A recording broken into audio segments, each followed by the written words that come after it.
Hello, everyone. Here we go. Today, my guest is Peter. He is he's Brazilian jiu-jitsu fighter. He is comedian. He is power lifter. He is the Chinese Joe Rogan of the US. Thank you so much. Thank you, my man. Happy to be here. Yeah, I see how big are your shoulders. Maybe you will be the biggest guest I ever will have. Well, that's good. That means we never have to meet in person. It's the perspective. The camera makes me look much bigger. You know, I actually want to tell you, 1 year ago, I was introduced to comedy. I didn't know what's comedy. And I saw Fluffy, the first comedian, and I'm like, there is no fucking way I could be comedian. But then I'm a big fan of Joe Rogan podcast. I'm a big fan of him from the UFC, but I didn't know that he's comedian. And then when I knew that he's comedian, I was obsessed. It's like I looked at it with different view. You thought comedians had to be fat? I thought comedians has to be like, you know, funny and soft, you know, like okay. I didn't think like someone could be muscular and funny. And that's what now drives me crazy that, and I'm even more attracted to comedians like you, just the lifestyle. When I go to your Instagram, you are lifting like thousands of kilos, lifting cars, airplanes. And then you, at night, I can see you making fun. It's really a skill when a man can be funny and killer. So I like it. Thanks, man. Thanks. Yeah, try. It's you know, it's just stuff that you want to do. You know, do the stuff that you want to do. I would say you got one life to live. How did you get introduced to comedy? How did I get introduced to comedy? I think I've always been a fan of comedy. I don't think I've like I think I grew up. I watched a lot of I definitely watched a lot of comedy genre growing up in terms of like movies and sitcoms in terms of what is available. But I think in college I watched a lot of stand-up, like stand-up by itself. I've always enjoyed stand-up, but I didn't start doing it until, you know, more recently. So I would say I started doing stand-up. I took a class. That's how I started doing stand-up, and then I started doing mics. Started, you know, hustling, doing a lot of mics. Started doing shows. Started meeting people, and then, you know, and then the pandemic hit, and then we're like, all right, I guess we're doing Zoom.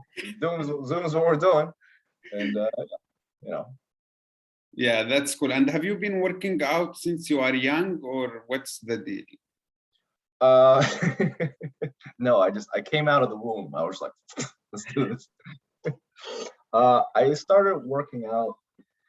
When did I start working out? 15 is when I started working out. I started working out because I was a small kid. Like I didn't like. I started working out just like so I could fit inside t-shirts. You know. I also thought it would help you with girls. Oh yeah, it will. It should. It does.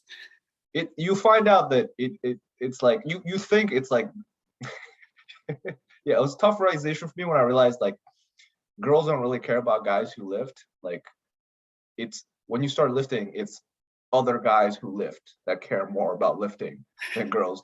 You know what I mean? Like it's just a bunch of dudes that end up coming like, hey bro, nice calves, bro. Like that's what happened. Yeah. So, but I don't know. I think yes, more guys cares about lifting, and I think also girls find it attractive. Well, there is some weird girls that doesn't like it. Anyways, so how do you like? Do you stretch every day? Do you do yoga? How do you keep your joints? Like you are building massive muscles. How do you keep your joints healthy and your flexibility? So I don't think I always took care of myself the way that I should have, because when you're younger, you're kind of stupid, right? Like you try to lift as much weight as you can. Like in jiu-jitsu, you want to fight like the biggest person, the best person, and then you get injured, you get hurt like a lot. And then as you get older, you're like, well, I can't fight anyone if I can't move. So you're like, maybe I need to take it down a notch. The same with lifting. Like I can't, if I'm lifting weights and then I get broken and I can't walk the next 5 days, then this is stupid. So I've had a fair amount of like lower back injuries and joint stuff here and there. And I think I've learned from all of those and all the rehab. So now I do a lot of like prehab. So like when I work out, I'll take the time to, I'll stretch out, I'll foam roll, I'll like warm up all the smaller muscle groups. I'll do all like prehabs, exercises, like all the stuff when you're younger, where people are like, oh, you know, they're like, they do this stretching and warming up, and when you're young, you don't think about it. You're like, what are you talking about? Let's just go, let's do it. You know what I mean? But then you get old, and then you know your joints hurt, and you're like, oh, that's why. It's like shoulder pain. I was like, oh, I understand that. Back pain, I understand that. So I think it's just being smarter about it as you get older, making sure you do your preventative exercises before your actual workouts. You warm up, you progress, you do everything intelligently. You also periodize your workouts so that, you know, you have sufficient rest in between each workout, so that you're not just, you know, you're not just going ham all the time. And that takes time. I think I used to think, I wasn't sure. I don't know if there's a person that I've met that's gone through this progression without injuring themselves first. Like, I feel like most people that at least I know, they're like, their egos like are like higher than what their body can take. You know what I mean? Like they think they do way more than they actually do. And it's only the injuries that like humbles them and teaches them like, no, you can't. Listen to me. Listen to your body. You know what I mean? Yeah. So I had back surgery. I used to play rugby. So okay, nice. Yeah. And exactly, I feel like you are not conscious on what's your body limit until you cannot wipe your ass, or until you cannot even take until shower. You break it. Yeah, you break it and you're like, oh, okay, that's it. This is it. Breaks. Right. This shit breaks. We are not like Supermans. So, man, for me, it's crazy. I grew up in Yemen, and I used to go to the mosque to read Quran like 9 hours a day. So I had no idea what's stretching, what's yoga, what's gym. And they don't put stretching in the Quran? There is, sorry, what? There's no stretching in the Quran? There's no exercising in the Quran.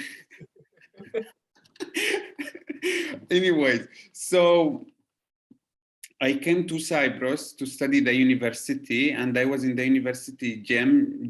I used to go to the gym and do all the machines. All of them. And I didn't know what's stretching. And I find people in the gym, guys, they're like, you want to play rugby? I'm like, yes, let's go play rugby. I didn't know what's rugby. So imagine 1 year I played rugby and I never stretched. And I play for the city team until I played for the, like, it's Cyprus is not that big country, but I played for the international game, and that's the game when the spine pumped out. And yeah, we were down, pushing each other, and it come out. Even when it was giving me pain, I was doing like, sorry, not the, when you hold in the ground, you put like, man, my English still sucks. Squat, deadlift? No. It's like, you can use it also for the stomach. You can, you don't do, in the ground, you can, like, your hands are like this. Plank. See how I suck. Yes, plank. So I did plank. I see in YouTube, they are like, for back pain, do plank. So for 1 month, I do plank. And anyway, so I had to do surgery, back surgery. And but disc pop, is that what happened? So the spine goes in with the nerves. So the nerves was so you had a disc pop. Herniated disc. Yep. Yes. Yep. Same. I've had it too. Oh my God. See, and man, I'm so proud of you, because many people think that if you do back surgery, you are fucked. You will never be like before. I feel better than before, better than 1 year without stretching. That's great, man. That's good. And now you've learned to stretch.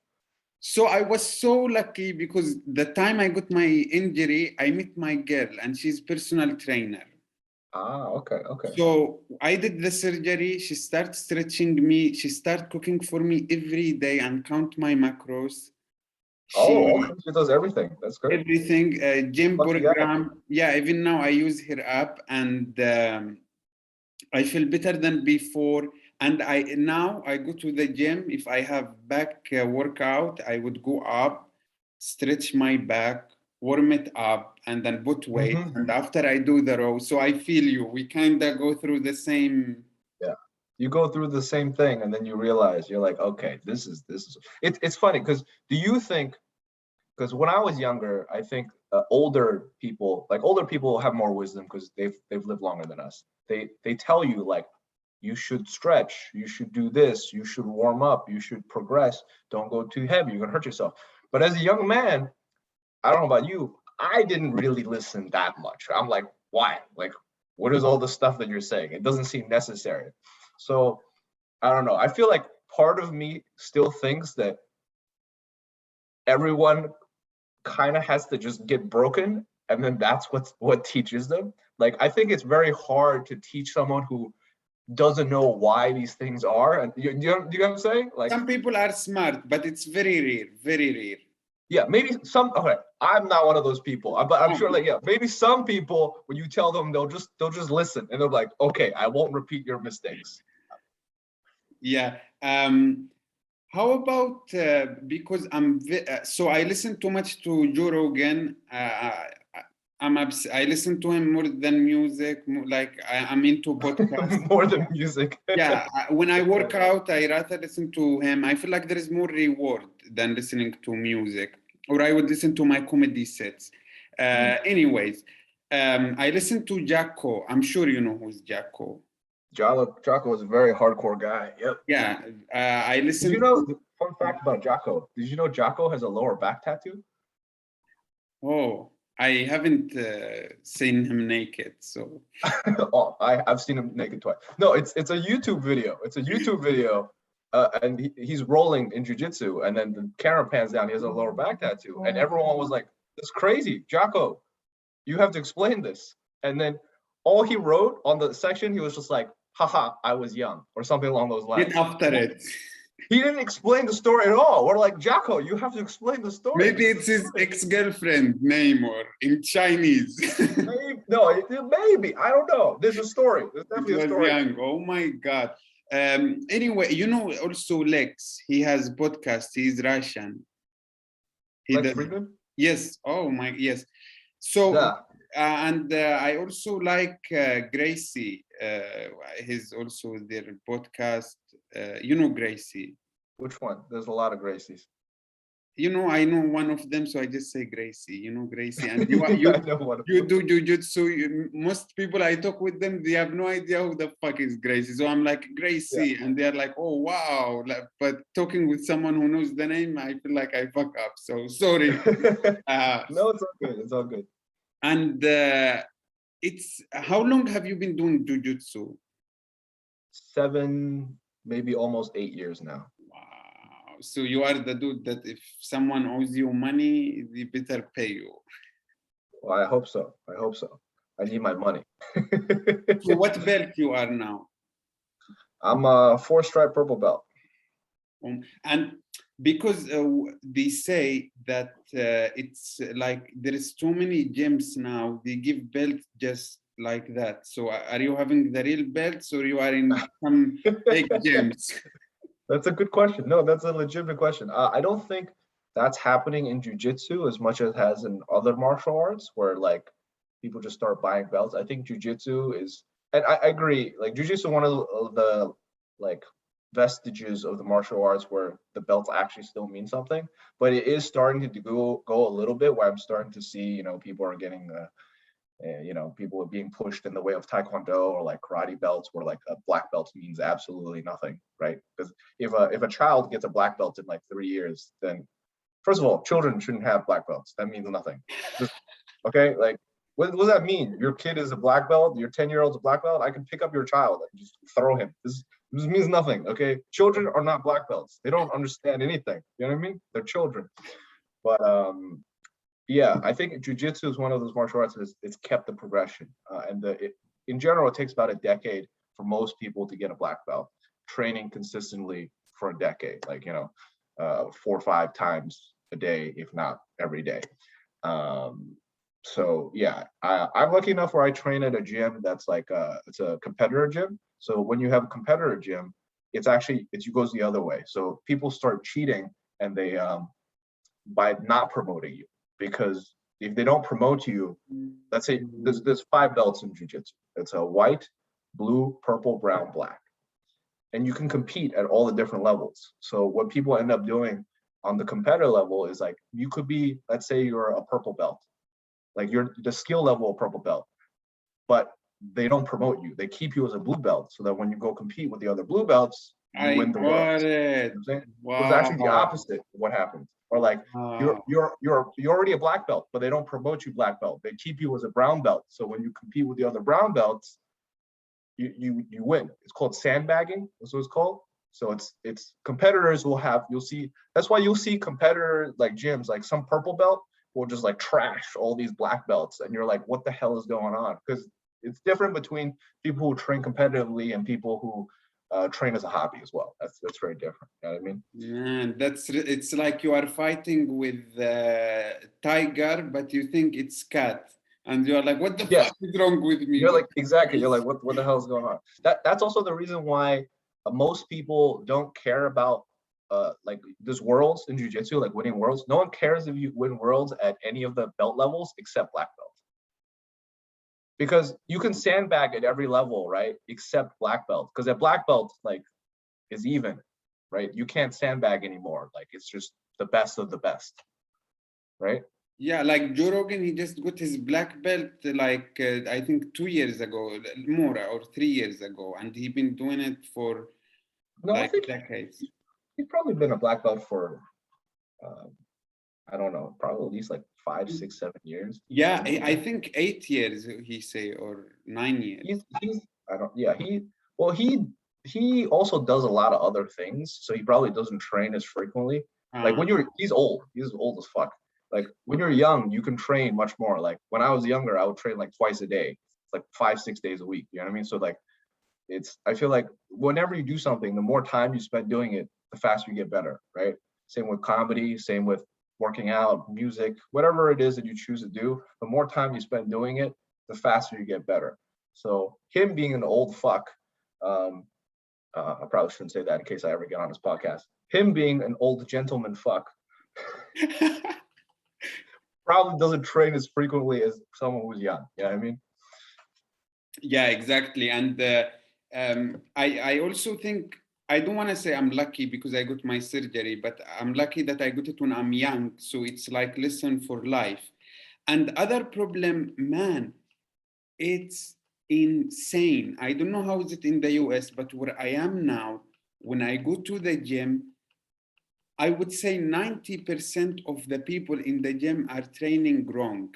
And the trick is we have muscles. So you are someone who is beginner and you go to the gym and you see this fuck having some muscles and you want to train like, and it's like 90% are injuring themselves. And I think you have this small window when you are at this age, and you can be an animal and fuck yourself up, and it's so risky. And I'm just getting scared when I go to the gym. Yeah, I think it's important to learn to do things properly, like whatever it is. I'm lucky enough that after I hurt myself with my back injury, because I told you I used to powerlift, right? I had this one friend who he really kind of like I'm pretty strict about my form. I would say like after I hurt myself, but like in general, I was not the strictest, but like relatively strict. And after I hurt myself, I became a lot more strict. When I met him, he was one of those guys where he would never do a rep of something if he could not do it clean. Like, let's say he's deadlifting like 450 pounds, right? He's not going to do that for one rep unless he knows he can do it for like 2 or 3 clean. Like, he won't even touch it. He won't even try, because he'll only do it if he knows he can do it perfect. You know what I mean? Like, without a shadow of a doubt. Like, he won't go like past 85% of his maximum. And that's how strict he is about his form, that he is always like just like every like little detail. Like Like, you know, like we talk about like a deadlift, right? Your back should be relatively straight. Like he won't even like zero bend. You'll have like zero bend. It's like perfectly straight for him. I think it's important to learn how to lift correctly to not hurt yourself. But I agree with you. Most people in the gym don't know what the fuck they're doing. You look at just like, who are all these morons? Like, what the fuck are they doing? You know what It's scary that they have muscles. It's like trick. I mean? Well, you know, there's other ways of just like. Oh man, and you know what's more crazy? Some people have no legs. No legs. And Yeah. Some people are just floating torsos, right? and you know, some people you could see that they are skinny. The muscle looks funny because his body is small, he's skinny, and there is only, so it's just insane. What I do now is the tempo. I would, for example, focus on the tempo. I go down, I give it like 4 seconds.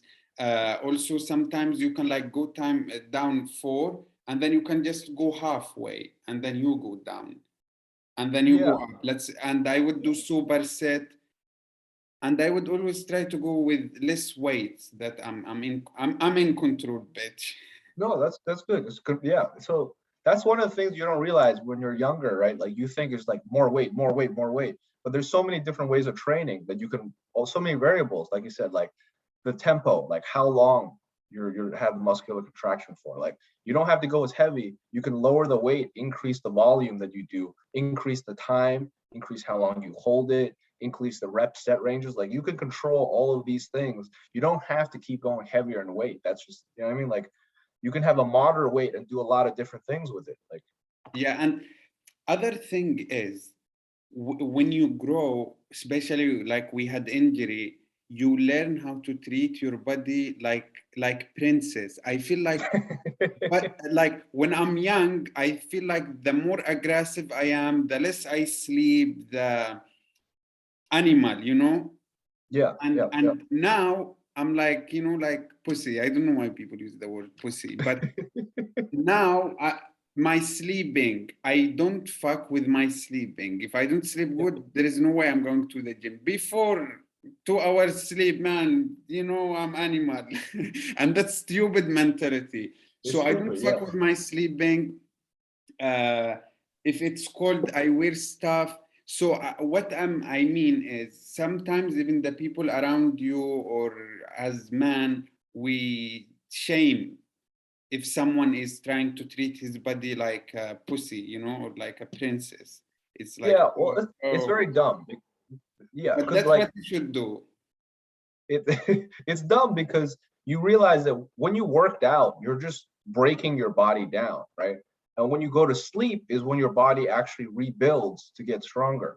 So if you don't rest, you don't have the right nutrition, you don't sleep, and you only go to the gym, you're just hurting yourself a lot, and you're not giving your body time to recover. So you're just being very stupid. So yeah, if someone's calling you a pussy for being stupid, then you're like, go ahead, man, keep breaking your body.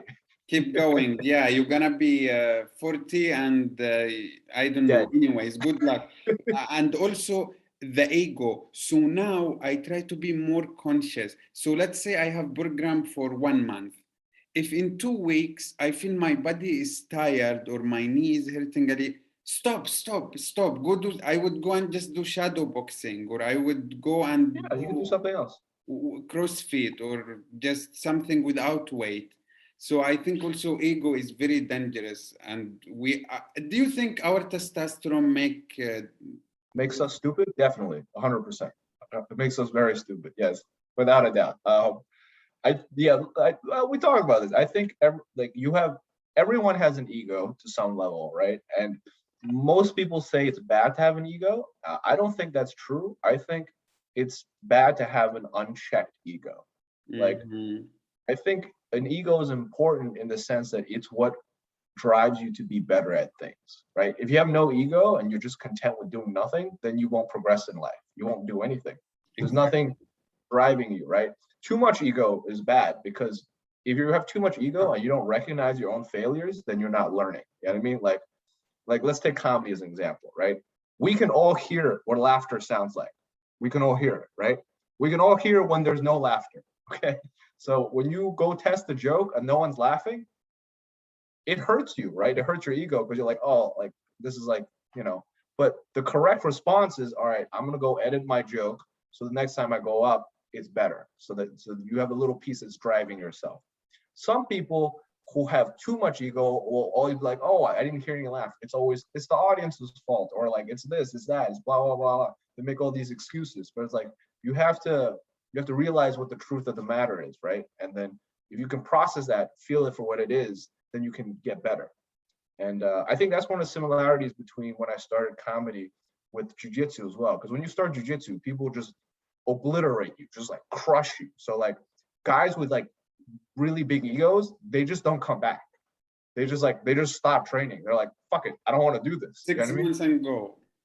Yeah, they're just like, I'll never do this again. Whereas people with a healthy ego will be like, oh wow, that sucked. I need to learn to not let that happen to me. How do I do this to other people? And then you keep going back and you get better, right? So it's like, it's important to have an ego, I think. You just need to be able to balance it with the realities, and you need to put it in a healthy way that drives you to get better. Yeah, so I'm hopefully going to be in Toronto, and What's in Toronto? yeah, Gracie, they have there also gym. Yeah, they have a lot of great. They have a lot of. And I'm going to train jujitsu, and I don't want to fuck with the morons. If someone is going hard, yeah, you don't have to train with them. Yeah, my game plan is I'm going to do jujitsu for just meditation. I need some people who is normal, who have kids, who have job to train with them. Yeah, you don't want to like a 21-year-old who's like getting ready for Abu Dhabi or something. Yeah. Yeah, and that's why they say most people go to train for 6 months and leave, because they go hard, they break their body, and then they just leave. So I want it to be a lifestyle, a routine, keep it for many years. I also want to ask you, how do you grow muscle and keep fit? Like I see your stomach looks good. Do you just like build and cut, or how do you count your macros? What do you do? Yeah, I used to go through like bulking phases and cutting cycles back when I used to like powerlift for real. I don't really powerlift for real anymore. Like powerlifting is like when I was trying to get strong, squat, bench, deadlift, like those 3 lifts, I just get as good as I could. But then I hurt myself too many times, and I couldn't keep going anymore. So now when I work out, I'm just maintaining what I already have. I'm no longer getting significantly any amount stronger. You know what I mean? Like I'm no longer as strong as I used to be. I used to be much stronger than I am now. But now I just balance my workouts with because jujitsu I have to do as well, right? So those are the 2 things I do that are working out: jujitsu and lifting. I lift to keep my body healthy, and I do jujitsu because I enjoy doing jujitsu. But macro counting is too much work for me.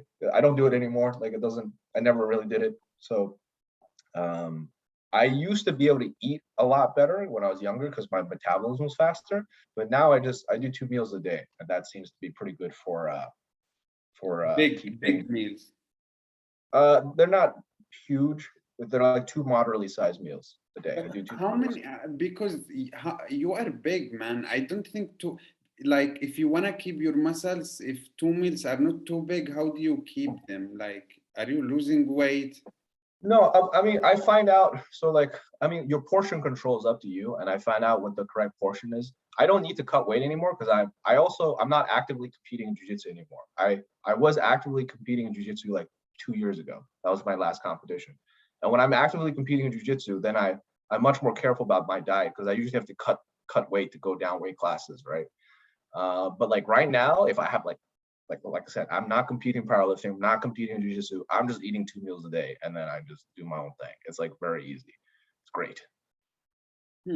But yeah, in terms of when I was like trying to get big, I was eating a lot. Like I said, I was going through bulking cycles.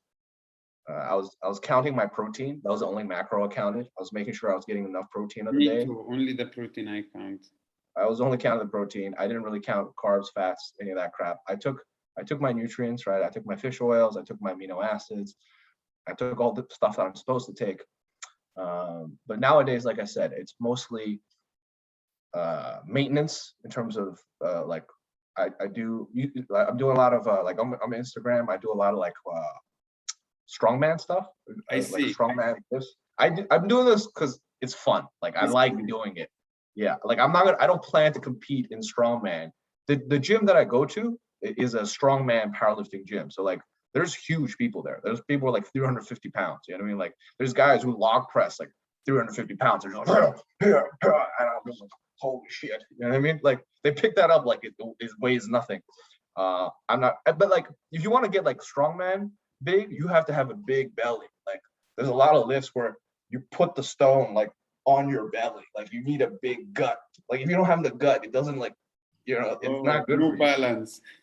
Yeah. So, but yeah, I just right now I'm happy with the lifting. I'm not trying to get much stronger. It's more important to me that I don't hurt myself. Like that's number one. Me too. You need to survive. You need to Yes. stay surviving for long term. Because we talk about like you don't want to be, let's say like 10 years from now and like you're back, you wake up and you can't walk. You know what I mean?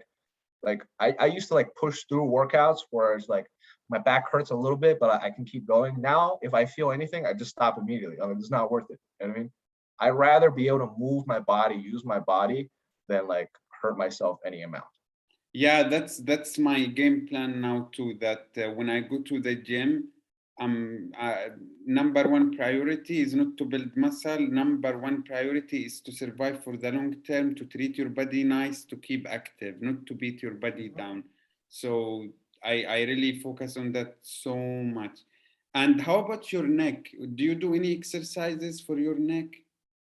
I stretch my neck. I try to, I do stretches for my neck. I foam roll my neck. I do a lot of uh,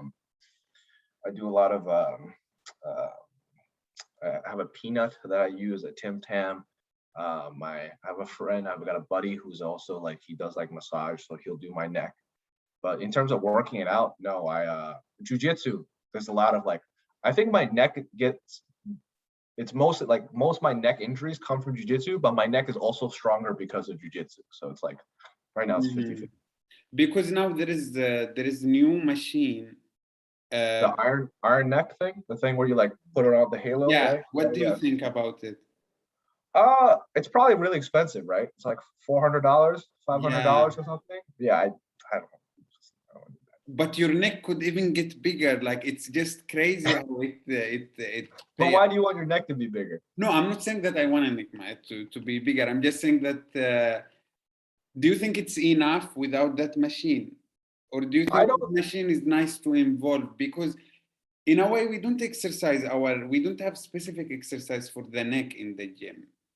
Yeah, I think, well, your neck is very delicate. Like you have a lot of arteries and nerves that go down the side. So I don't think you need to exercise. Like if you're a regular person, like you're a guy who just works out to be healthy, I don't think you need to work out your neck. The reason why fighters and jujitsu wrestlers, they work out their necks is because we're trying to not get choked. You know what I mean? Like people start choking, you got to be able to like pop your head out.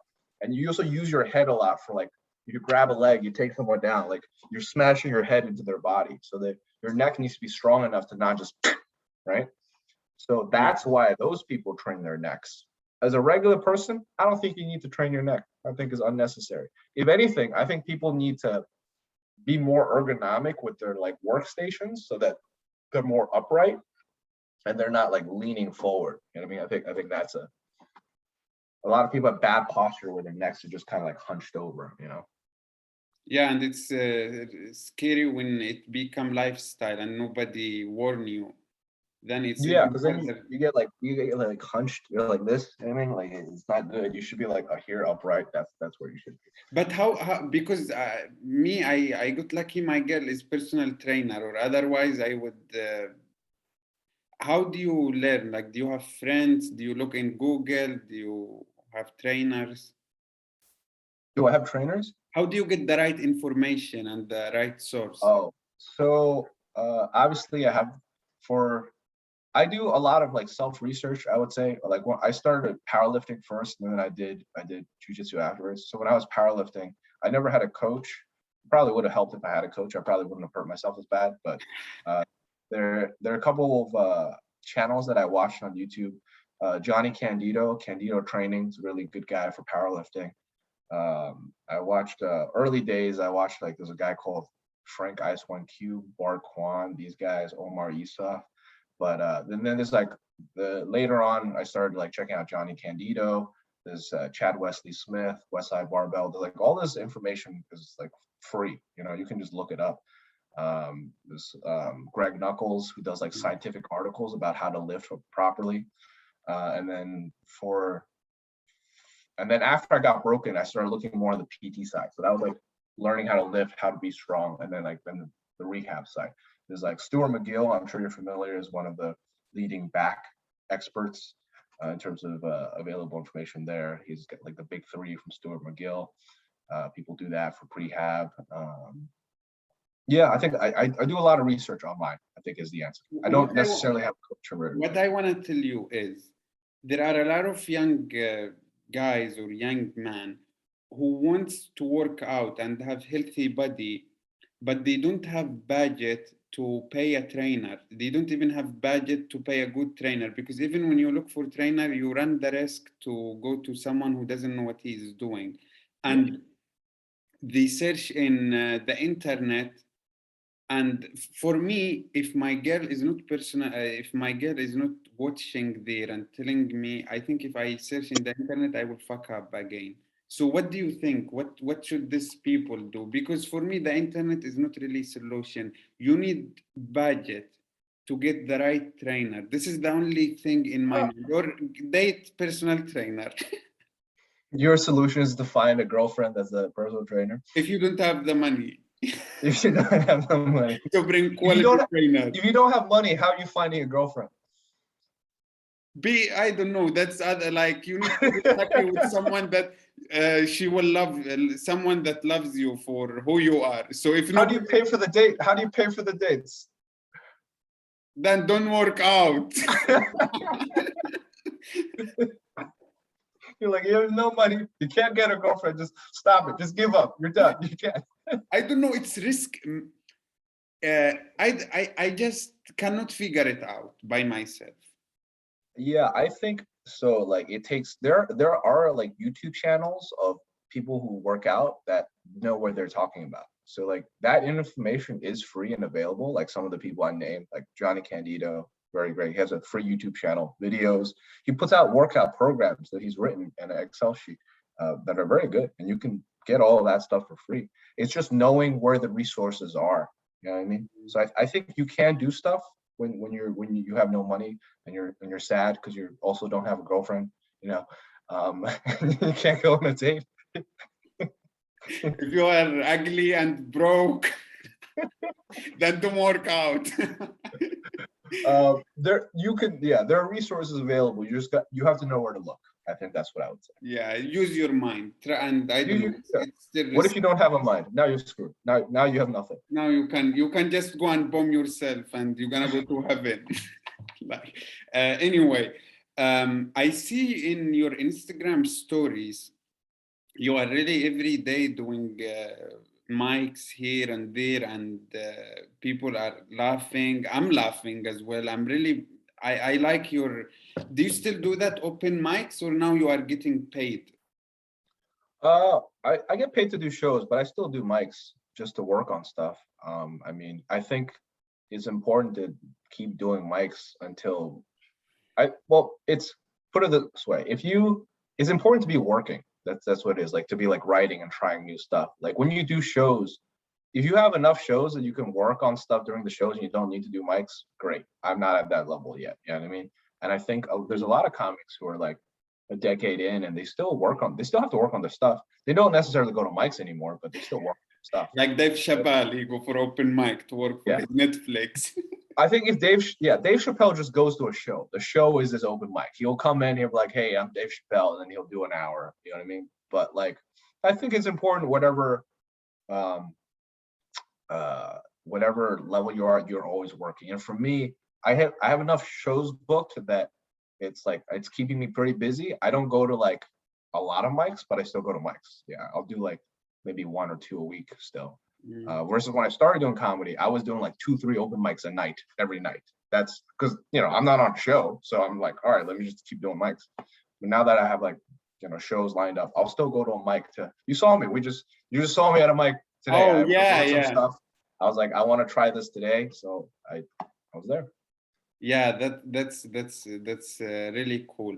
And I think the benefit of like doing mics is to keep active, because I feel like there is one mic where we every day we are the same people, and we Yeah, will you want to. even every day say the same jokes. But the benefit of that mic is that when I go to, for example, tonight mic is there is people that I don't know, like this kind of mics, people. So the benefit of the previous mic is that it keeps me active. And now when so I feel like you should try to be as much as active you can. It's not Of course. luck, it's not talent. The more you are active, the more you do it, the more you will own it. And Yeah. Absolutely. You create your own luck is what I would say. You can create your own luck by working towards it. Like you increase the chances substantially by doing the thing that you should be doing.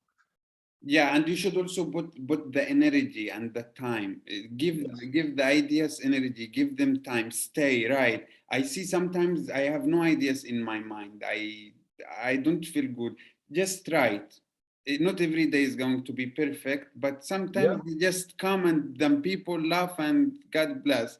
Also, how do you get booked? Like, do you have your own website? How do you market yourself? How do you keep Uh, I do building? a yeah, I do a lot of so I think that's one of the cool things about comedy is that as you start, so like you start as like a low level open micer, no one knows who you are. You go to a lot of mics and you start meeting people in mics, and then some of those people have their own shows and they'll book you for a show. And then you start doing bar shows for free. You get like 5-minute spots, 7-minute spots, and then it goes to like 10 minutes, 15. 20, you start featuring, and then some people that you keep meeting people, and then as you meet more people are like, oh, this person's funny, you should book them for their show, and then you meet another person, and it keeps growing, right? And then you start doing, you get 25 minutes, 35 minutes. um it kind of grows organically, I would say, but the nice part is that I also just reach out to a lot of people. Like if I know someone runs a show, I'll reach out, I'll send them a message. I have my email, which is my intro, like, hey, this is my name's Peter, I'm a comedian from Copy Boston. paste. Yeah, copy and paste. Yeah, like these are the festivals I've done. These are the things that I've, these are the whatever. These are all my credits. These are my tapes. Like if you have a show, please consider me. And then you meet them, and then they give you a spot. And if they like you and you do well, then you keep coming back, or they'll introduce you to someone else. So I think it's Keep cool because working on your materials, make them more quality. That's the yeah. So there's one component which is networking, which is meeting people and finding out where the shows are, what the shows, who books what. And then the other component is I think you should always be working on to make your material better as well.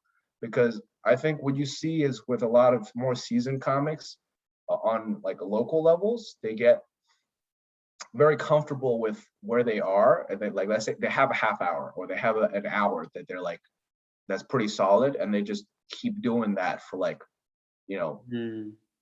many years, and they don't do anything else, which is fine. But I feel like at that point you're not progressing anymore. You know what I mean? So I think it's important to always like just write new stuff, keep working on new stuff, keep getting ideas flowing through your head, and like keep meeting new people, so that you're growing both in terms of your networking, and you're growing also in terms of your talent pool, so that when the right opportunity comes, not only will you have the opportunity because you met the person, but you're also good enough to do whatever that stage is, right? Like you don't want, let's say, Comedy Central or whatever, Netflix gives you a special and you're like, great, but like you're not ready for it because you're not good enough. You know what I mean? yeah. To be honest, I know we have self-doubt as comedian or whatever, and it's always hard. There is nothing easy. But to be honest, when I talk to people like you even give me some good energy. Like I feel that you have that positive buzz inside you. You have the strong mentality, and I can feel it just when I talk to you. You know what you are Thank doing. you, You man. are like always push it more, and That's really great. Also, I don't want, maybe you want to go to sleep. So I have just, for how more long can you stay? I can stay for a little bit. Yeah, fine. It's like 10:40 over here. Yeah, you won't believe it's now for 5:40 a.m. here. I Oh, okay. Yeah, I you live need to go at to sleep, night. man. That's fine. No, I live at night, so I go to bed 8 in the morning, so I can keep up with the New York open mics online. Oh, okay. Wow, look I at you work hustling, online, and man. yeah, Oh, yeah. disciplined. Get after it. Or David Get after it. Gagan. Yep. David Gagan, motherfuckers. Stay hard. I love that guy.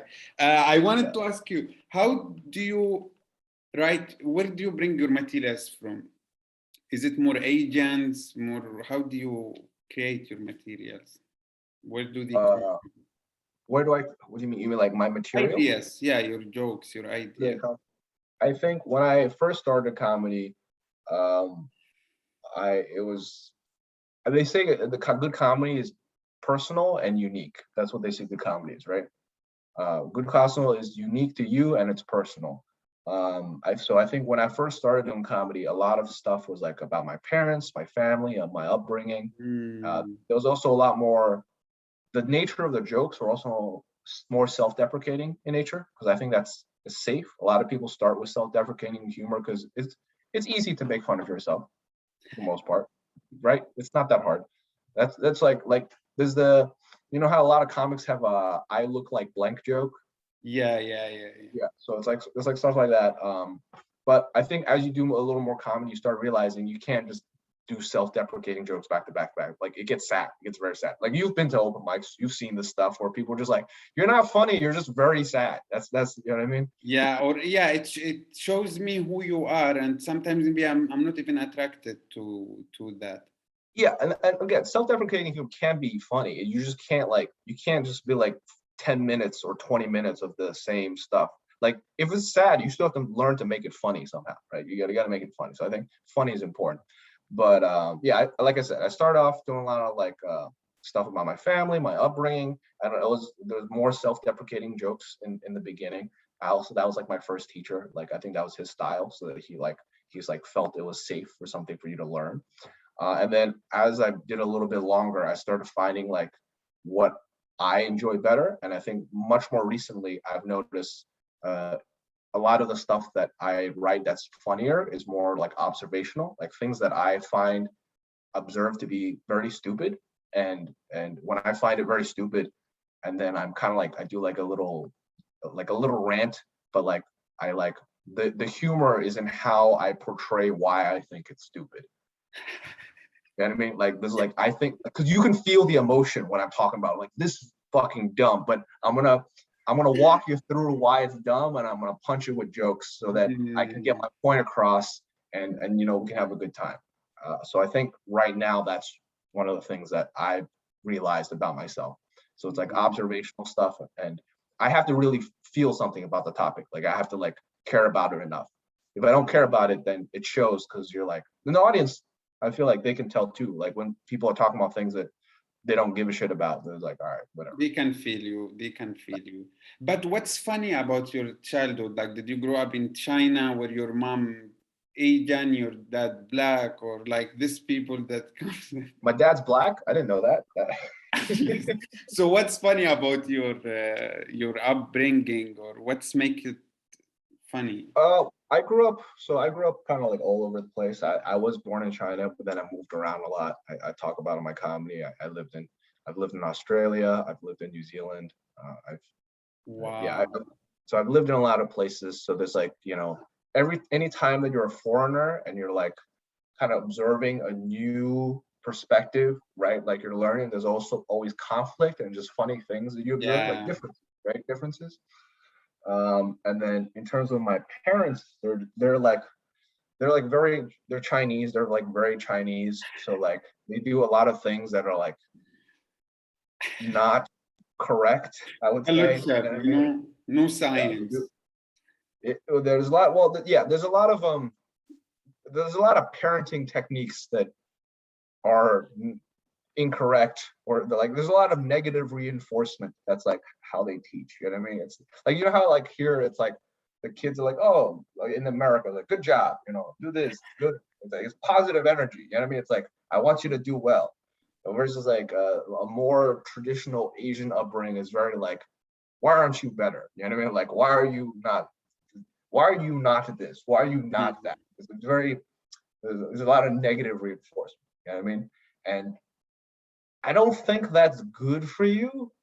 I do think that it's made me have to work harder, but I think overall it's better to have a more healthy, optimistic way of driving people to do better, or just like raising kids in general. You know what I mean? Yeah, and man, for me it's weird.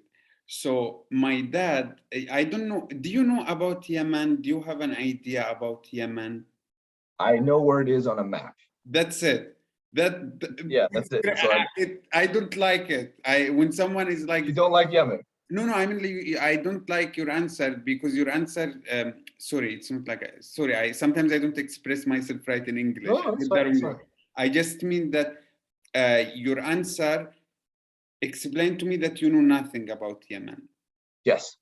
Well, this and during your mic when we talked about goats is the only thing that I know about Yemen. That's what most people tell me. So Yemen, bro, I left Yemen when I was 16 or 17. I don't know, because we don't care about birthdays. It's like people just like, that's how different it is. Like, you know, in the US, it's my birthday.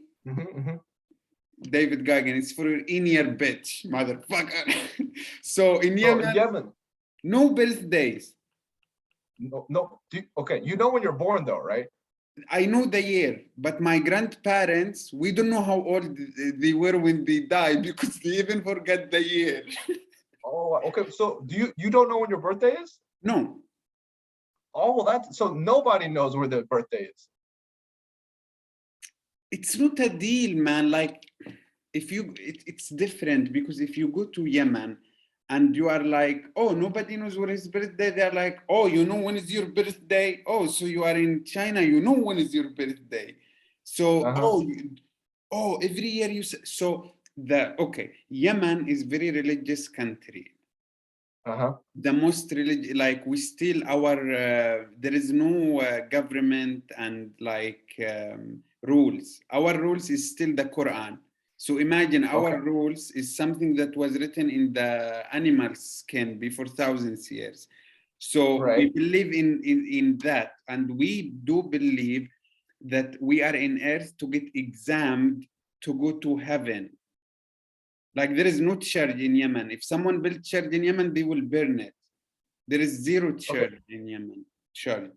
But you have like let's say an ID card, or like a passport, or a driver's license, right? That doesn't say your birthday on it? So first of all, nobody have driving license. Like, in a way, in Yemen, they get driving license if they need to leave the country. So in Yemen, basically, nobody asks for driving license. ID, like, people get it. Passport, people get it when they leave Yemen. So my passport and my birth certificate was two different date of birth.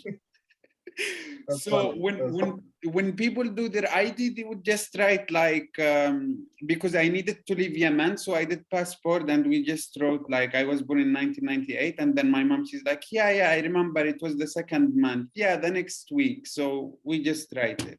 It's not common. So we think that the Prophet Muhammad didn't care so much about birthday. The Prophet Muhammad didn't celebrate his birthday. So we believe that we are not allowed to do something that the Prophet didn't do. He only celebrate Friday and, you know, the Muslim celebrations, Eid, I don't know. So we think that we are only allowed to do, sorry? Eid Mubarak? Yes. So we are only allowed to celebrate what the Prophet celebrate. Like, if I say to my dad, I want to celebrate my birthday, he will smack me. So that's why it's not common. So up on like, now we build mountain. Another mountain is, my dad was the elder of the mosque. One of the biggest, the mosque. My dad was like the person who speaks. People come in Friday. You know the mosque. We're Muslim. Yeah, yeah. So my dad was the like the priest, or I don't know how to in Christian. What's the priest equivalent? What do you call them? It's not a priest, right? We call them sheikh. Sheikh? Okay. Yes, and which is elder. So my Is he dad, yes. is that the person who does the call for prayer? You know how when there's time for call for prayer, is that the person who does it? What do you mean by the call for prayer? So like, do you know who Mo Amer is? Mo Amer? Do you know? No. Muhammad Amer? No. You should check him out. I think you'll like him. He's a Palestinian comic, but he grew up in Texas. He's on Netflix. He has a couple of specials, but he talks about how he went back. Is he fat? Yes, he's fat. And his hair is out, and he bring the rock at the beginning of his special. Did he bring the rock? Yes, he did bring the rock. Yes. I watched him. Yeah. He, at the end of that special, he goes back to Palestine and he goes into a mosque and they ask him to do the call for prayer, which is like telling everyone, hey, prayers in 10 minutes or whatever it is. Which my understanding is that's reserved for a person of importance. My dad, when people come to pray, he's the one who read and they follow him. And also in Friday, you know, Muslims in Friday, he comes up and he talk for 1 hour and a half to tell people to be good, there is hell. And I used to give the pray before to shout, like the shouting. I don't know how to explain them. Anyways, so I was prepared to take my dad's place. And I wasn't even allowed to wear this. It's, you know, these Christians who grow up to be priests and they don't fuck all their life, they don't shave. Yeah. You know? Yeah. Sure. Yeah. I mean, I don't know them personally, but yeah, I'm sure they exist. Yeah. So I kind of like, that was my upbringing. I was in Yemen. And after that, I left Yemen. I met my girl when I was 17. Now there is war. And all my material, war in Yemen? Bro, now in Yemen, you know that people doesn't know COVID in Yemen, still don't know that there is COVID. There's people in Yemen who don't know there's COVID? Whole country doesn't know what's COVID, bro. The whole country doesn't. Jesus, man, I swear to God.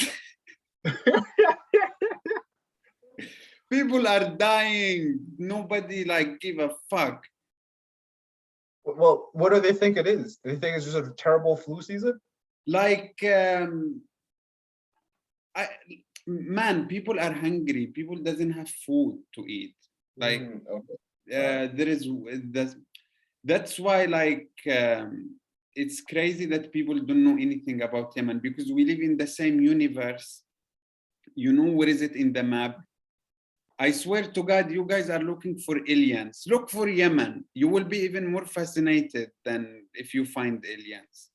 Okay. That sounds like you have a lot of material available. That's what that sounds like. God damn it. And I don't even like, yeah, I need to work hard on them. I really do work every day. But what I'm trying, like, I don't know how hard it is for you to make your materials funny, but my materials don't let me down. They don't let me down. Whenever I put the time, I put the, and how I try to do my materials, I try to give it as a story, shock people, you know, like about camels, no imbalance. And, you know, in comedy, you can lie. So I shock. Yeah, you can exaggerate the truth. I shock people with the truth. They are like, whoa, in Yemen, like you. And then I smash nice punchlines. I work also with other comedians. They help me. So that's how it's working for me, and I'm focusing on this for now. That's good, man. That's good. I feel like you have just what you told me. I'm sure there's a lot of crazy shit that you could talk about where people are like, yo, in Yemen, there's no COVID. Like, no one knows about it. What are you talking about? That's hilarious. Yeah, that's crazy. Listen, man, we did this for about 1 hour, and I really want to have you again. I mean, I'm not gonna bother you every time, but for the future, like, why not? I can have you 2 times 3, like Jacko and Yeah, Juro. man. Yeah, this is good. This is cool. I see you're just starting this podcast, so I hope it grows. I hope you keep doing it, man. I hope you build a big following. Yeah, man, and I appreciate you like accepting my offer for Of course. like small podcast like this, and you give me your time. It's very valuable for me that you did it. Yeah, man. It was fun. It was fun. Yeah, thank you so much, Peter. Anything you want to say to the 9 million people who will download it? To the people of Yemen, COVID exists. Okay, go back into your houses. God bless you, Peter. Enjoy your night. Good night. Thank you. Thank you. Thank you, Appreciate man. it, Bye bye. Have a good one.